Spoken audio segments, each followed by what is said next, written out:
Hi friends, வணக்கம். இந்த வீடியோவில் கொஞ்சம் ப்ரிப்போசிஷன்ஸ் பார்ப்போம்.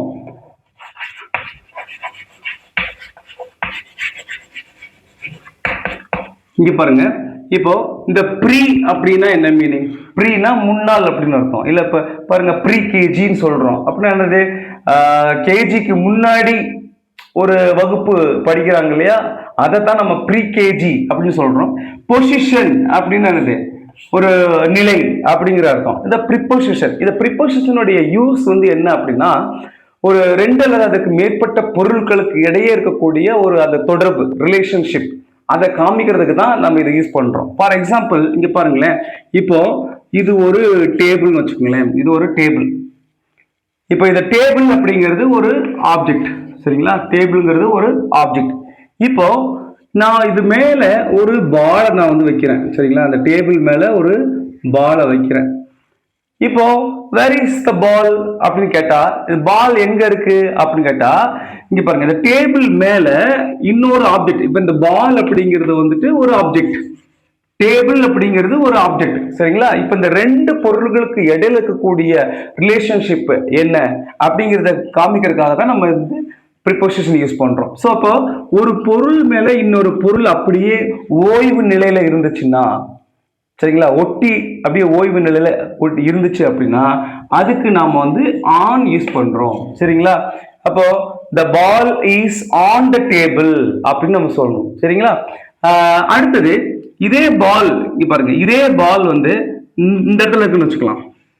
இந்த இடத்துல இருக்குன்னா, இப்போ இந்த பால் அடியில, இந்த டேபிளுக்கு அடியில ஒட்டிட்டு இல்லை, அந்த டேபிளுக்கு நேரா கீழே இருக்கு இல்லையா? அப்படி இருந்துச்சு அப்படின்னா இதுக்கு அண்டர் அப்படிங்கிறது யூஸ் பண்ணும். அண்டர் அப்படின்னா கீழே, நேர் கீழே இருக்கு. Okay, the ball is under the table.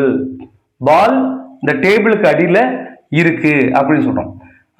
அதே இங்க பாருங்க, இப்படி இருக்குன்னு வச்சுக்கோங்களேன்.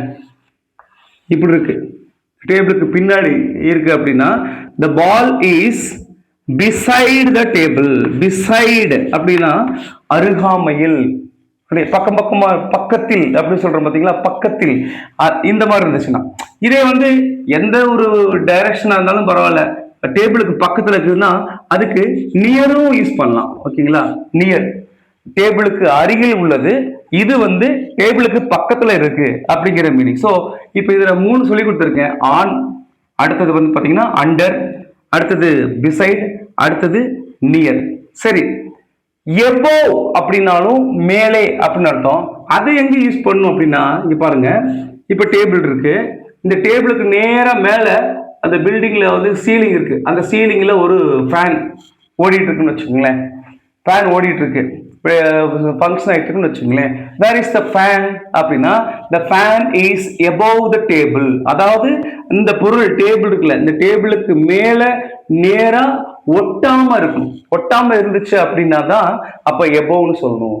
The fan is above the table அப்படின்னு சொல்லணும். ஓகேங்களா? சப்போஸ் இப்போ ஒரு